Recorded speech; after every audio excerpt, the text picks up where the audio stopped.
If your organization doesn't have that strong baseline established, I'd strongly recommend the first order of business is let's get current state really well understood. And then we can get into this more advanced step of starting to do scenario planning and what ifs around. Before we get started with the show, here's a quick word from our sponsor, Global Training Center. As trade compliance professionals, you want to make sure that your procedures and documentation are completed as correctly as possible to avoid any delays and possible fines. We provide a range of trade compliance courses that will fit your needs.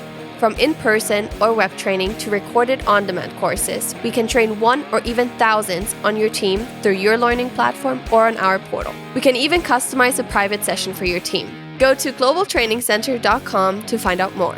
Hey, folks, welcome back to a show of Simply Trade, our Simply Trade podcast series here on several different things. And we are excited. It's into the new year. And one of the things that comes in, you look at different goals, different things. It's probably going to be a good time to, if people do their resolutions for all of 30 days or whatever it takes. Well, actually, Andy, there's an official date. There is officially the second Friday of every year is considered around the world Quitter's Day. So, is it?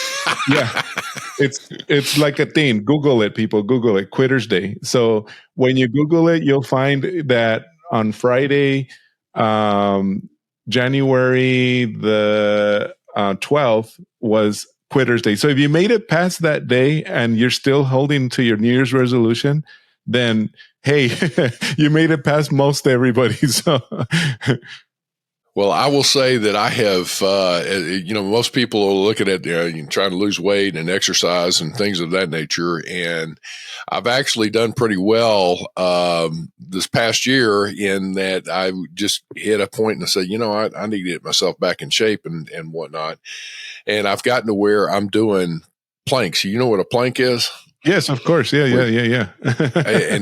and I didn't know this, but I have apparently done pretty well on this. Is that I'm up to 2.5 minute planks, and then I'll do like 35 to 40 push-ups, and I'll do 25 to 50 sit-ups depending on the situation and changing it up and all that, and then I'll do squats, and all that has helped tremendously.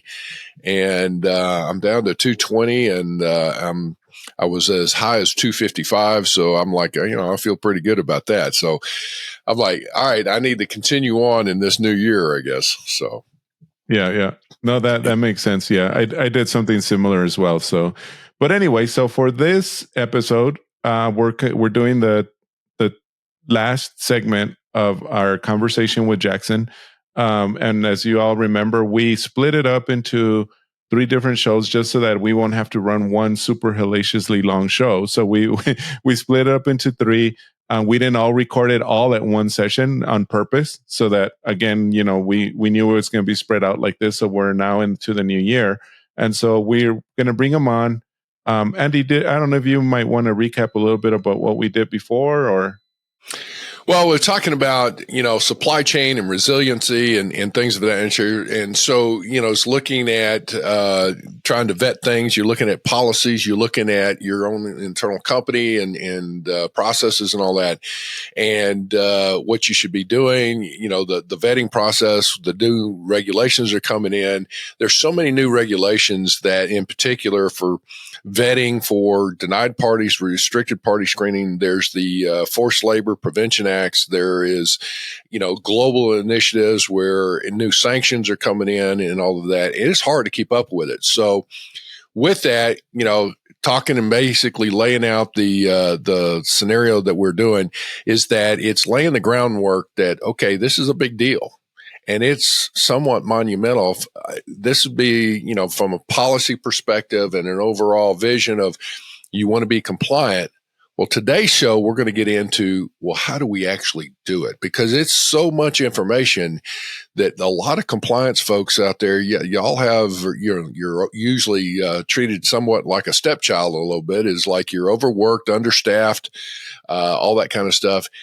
This is an area where we're going to talk into where working smarter, not harder. So with that, we're going to bring on Jackson from Descartes that has had the previous two shows on this and getting into some really good nitty gritty type things. So, Jackson, welcome back to us, sir. I want you again remind the folks of your position there with Descartes and your little bit of your background. Sure, and great to be back with you, Andy Lalo. It's been so much fun in our previous conversation. So, as you say, my name's Jackson Wood. I'm the director of industry strategy in the Global Trade Intelligence business unit here at Descartes.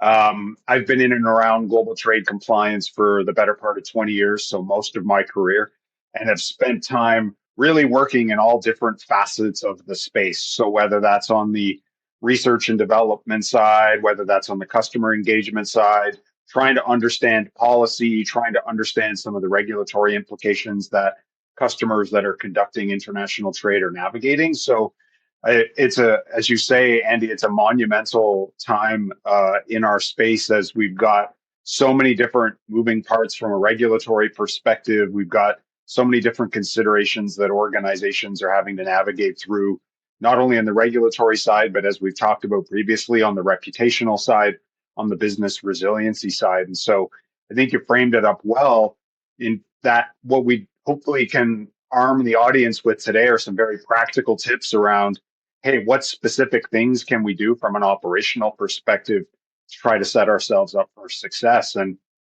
we talked about in our previous episodes around, hey, a lot of organizations are struggling with some of these challenges purely from an internal governance perspective. Who's accountable for driving compliance and alignment? Who are the different subject matter experts that need to be at the table?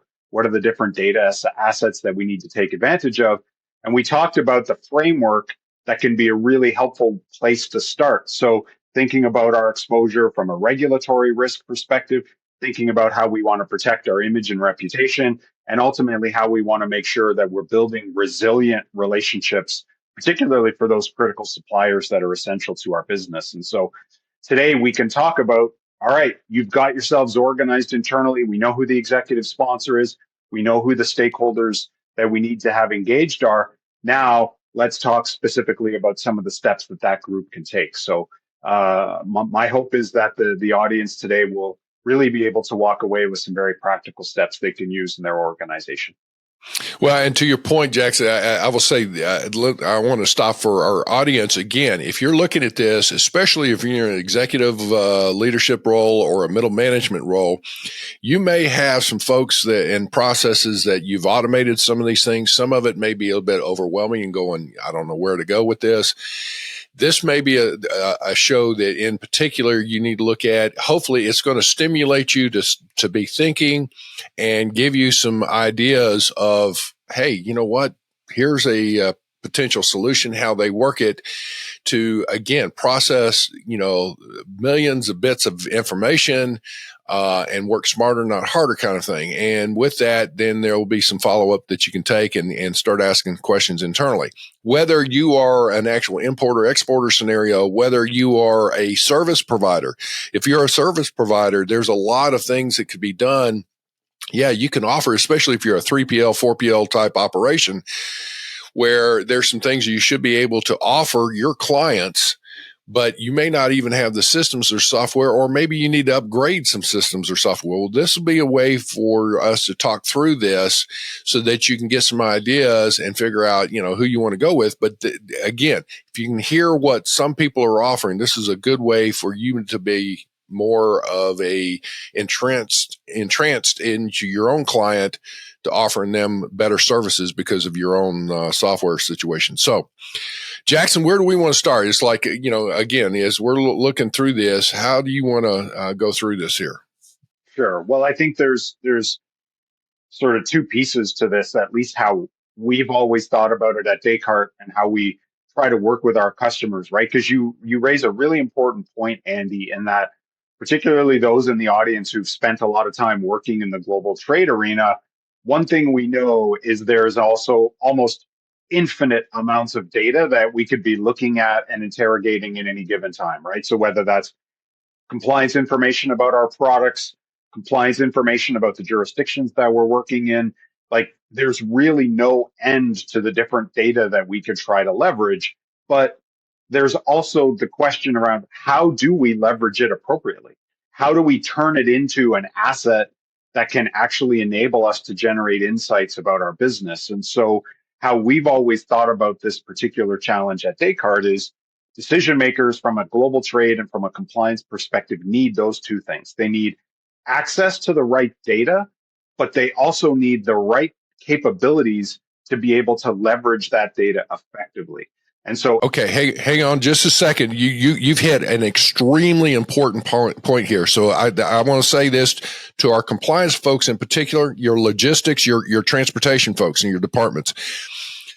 Giving your executive leadership access to the system or information, well, that doesn't mean they're going to go and just access the information. It's like you need to be able to prepare your information from your own departments and put it in a format that can be easily summarized and empower your executive leadership with the right information to influence the decisions that need to be made. All right. To do that, again, there's all this information that needs to be analyzed. And we all know this.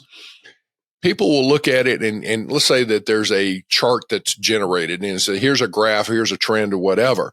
Well, you see the one graph. What's not seen, but a lot of people have an appreciation behind that to generate that graph was probably the assimilation of a great deal of information and data. And it had to be analyzed and then trended out. Well, this is what you're talking about, is that doing that and having access to that is empowering the department heads to get the information, analyze it, and then put it in a format to executive management. Is that a good summary there? Absolutely. I mean, I think you're talking about the sort of top end of all of this work where you're actually the internal collaboration efforts are generating insights about the business that can then be leveraged by the executive decision-making level of the organization to say, hey, we have to get out of this jurisdiction from a supply risk perspective, and we got to pivot to either nearshoring, reshoring, friendshoring, whatever alternative approach that we want to take. But it's not as easy as just saying we want to do that. There's a lot of analytics and synthesis that has to happen to enable those strategic decisions to be made. And so that's really what I'm trying to get to ground with in terms of how we design our solutions at Descartes, is we recognize that the slickest software in the world is useless if it's not leveraging the most accurate and up-to-date global trade information. But it's just as accurate to say all of that incredible data, as timely and as up-to-date as it might be, is really not helpful if there aren't ways to effectively leverage it, right? And so that's what we talk about, global trade intelligence being the synthesis of this complete, accurate, and up-to-date data ecosystem with cutting-edge technology that's able to effectively leverage that content. And there's companies in our world that do one of those two things really well. And of course, I'm biased here, but I believe that we do the best job of bringing those two things together and creating a decision support platform for organizations to be able to get the insights they need to effectively mitigate risk across their supply chain. And Jackson, let me interrupt here real quickly. And of course, again, not to plug or do anything like what Global Training Center does, what we do here at Global Training Center. But my experience, I did work for 25 years in a software company that did GTM, et cetera. You know, so anyway, so I have that background as well. What I saw also, and then what do you think about this? Is what I saw was that as good as the software may be, of course, ours was the best. I wrote it, you know, and so anyway, but like you said, being biased. But anyway, what I saw was that, okay, so the software may be able to give you that and back in the day it was a NAFTA certificate. It will give you the NAFTA certificate. It's really good. It's strong. It has a lot of support and everything behind it. But the day that customs comes and audits you, they're not going to, you can't say, yeah, the software told me, you know what I mean? It's like, you need to know. So again, I don't know, how does that factor in, like the education level of that user? Because I mean, yeah, the software is great. AI is getting better and better. It's going to give you a lot more. But I mean, I just kind of want to advocate for those people that think AI or software is going to take their job. You know what I'm saying? Because that's not true. Yeah. So as I mentioned, and like you, Lalo, I have been around the software business since 2002. So I have seen a lot of evolution and a lot of really positive impacts that technology's had in solving these types of business challenges. But the one thing that I have always gone to pains to try to help our customers or prospective customers understand is you can't look at technology as a perfect solution to all of the problems that you have. Technology is an enabling tool that can help your people be more successful in ultimately enabling your organization to be successful.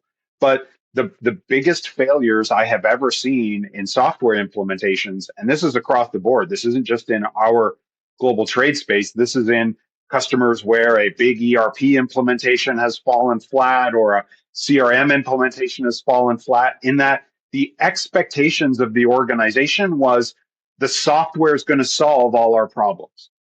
And that's just not how it works. The people in your organization are going to solve your problems, but they need tools to do it effectively and efficiently. And that's where really strong technology is a game changer. It's not replacing people, and it's not supplanting people. It's extending and enabling the capabilities that your people have, because it's giving them, as we talked about, it's giving them access to the right data and the ability to leverage that data effectively to make the best possible compliance decisions they can for their business. I like the way people are saying these days, and they're saying use software and technology as your co-pilot. You know, because they're running side by side with you. They're your co-pilot. They're not the captain of the ship or anything, because you know you cannot let it be. You know. So anyway, that was just the other point. Yeah.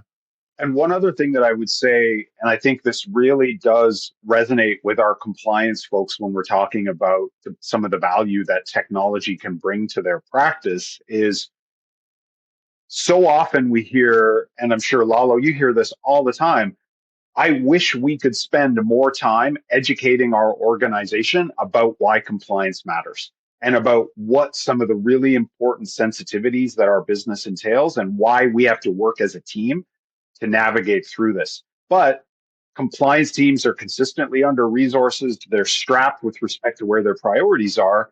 And they're so busy scrambling to do these operational requirements that they can't liberate their capacity to go and do this education. So technology solutions can significantly reduce the operational burden of things like denied, restricted, sanctioned party screening. We can significantly accelerate the work required to do item classification, both on the import and the export side. So think about it not necessarily as complete automation, where you're going to be quote unquote replacing people. You're actually going to be liberating the capacity of your experts so that they can then spread across the organization, preach the gospel of compliance, help the rest of the business understand why this is important, with the full confidence that those really key operational things like denied, restricted, sanctioned party screening, like item classification, like agreement management, a lot of that can be happening embedded within the business systems that your organization is already relying on. The use of automation empowers people to become obviously much more productive. That's one of the things we're saying. But what I take it is that it moves them beyond becoming, if you will, like an overpaid clerk. They're just pushing paper, they're pushing data, whatever, doing. I hate to use the term menial tasks, but mundane, everyday type tasks and whatever. It takes that and helps them to become more productive, so that the automation helps in that very realm. Now, these very same people who are proficient in what they're looking at can move on to the next level to start analyzing some of that data and start applying their expertise that they have into areas that really need their expertise. Whereas before, they were so busy trying to classify new parts, trying to handle exceptions, trying to deal and process transactions that the automation's taken care of. Now they're able to move forward with what's the word I'm looking for? Putting the expertise where it needs to be. Would that be good as far as that? Absolutely. And it helps to transition. And we talked about this in one of our previous conversations about how much the Russia-Ukraine conflict elevated the perception of compliance organizations in these international businesses, right? So for the longest time, compliance has been seen as a headwind to the business. I have a former colleague who ran trade compliance at a very large international manufacturer. And he said, my team and I were always referred to as the sales prevention team, right? Because all we ever did was tell the commercial folks what they couldn't do, right? Oh, we've got this $50 million deal. Sorry, we can't do business in that jurisdiction, right? And so it was always, the perception has frequently been of compliance being that friction point of telling us what we can't do. Let's take advantage of the fact that we've had this moment in the sun where organizations are recognizing the strategic value that compliance can offer.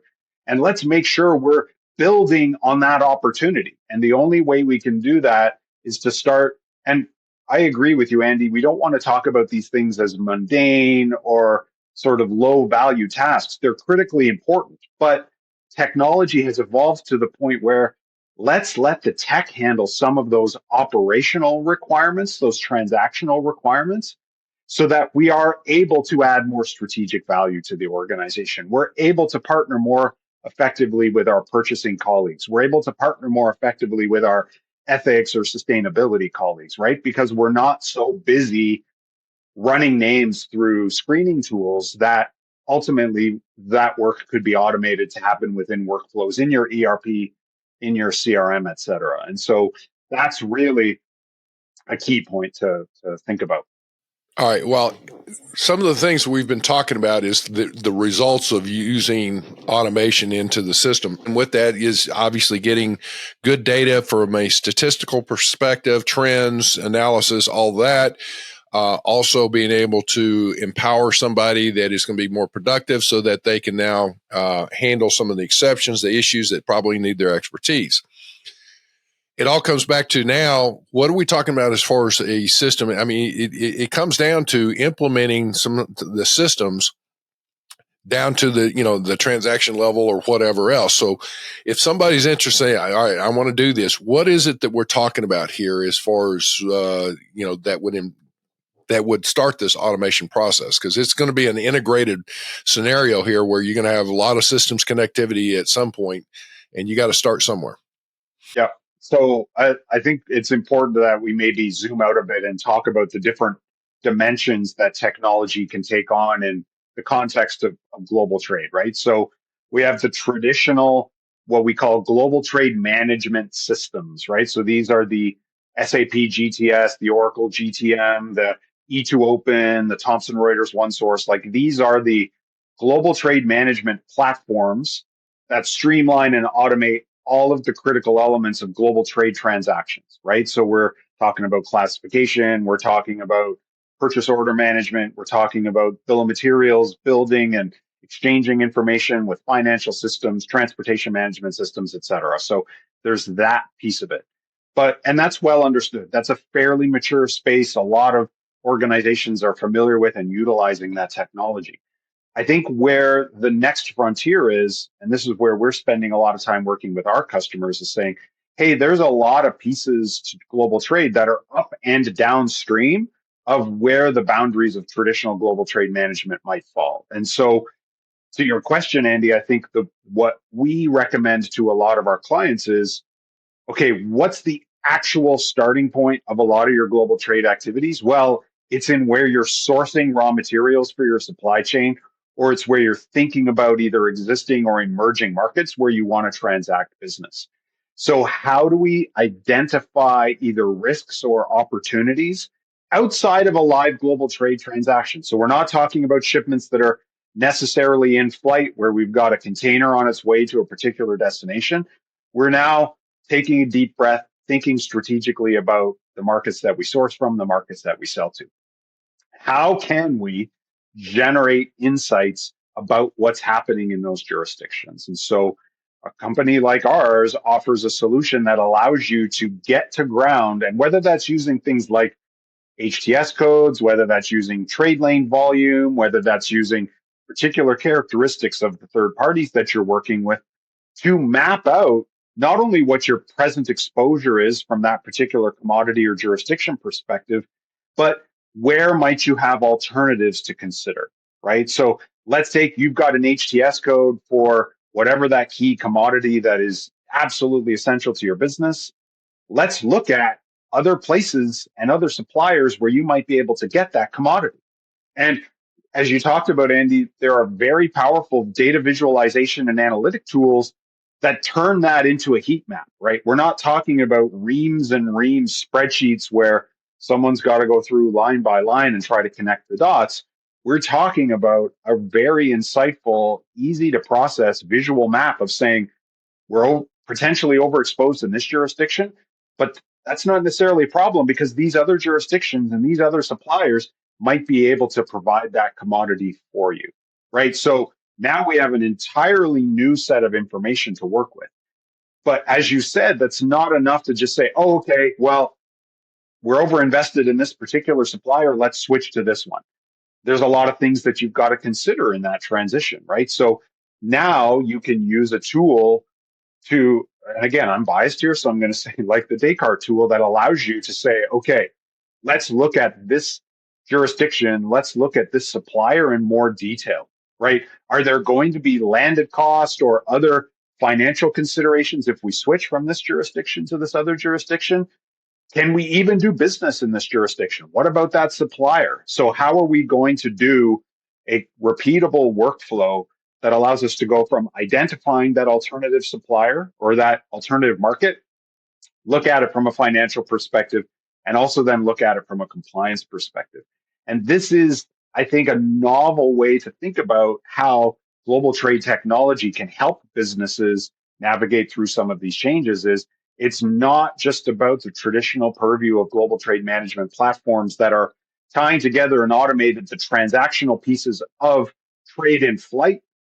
It's now about, as I say, let's zoom out, let's be more strategic and think about how we can use some of the same data that powers global trade management systems, but let's use that to paint a more strategic picture of our global business that then ultimately can flow into how the trade management system runs our day-to-day trade operations. I will say that I have conducted some things over my career and some meetings and whatnot, and we were able to get representatives from multiple departments. And the whole concept is like, you know, we see an opportunity here that where you would be able to streamline some of your supply chain and shore up some of the weak links in your supply chain from a compliance standpoint. And the key was getting an executive to sponsor that effort. And before any of the automation came into play, it was that discussion. And what was phenomenal, we had people from customer service, from compliance, from logistics, from legal, from IT, from sourcing, from a few other areas. And as we went through some things, we were talking about exceptions and different things.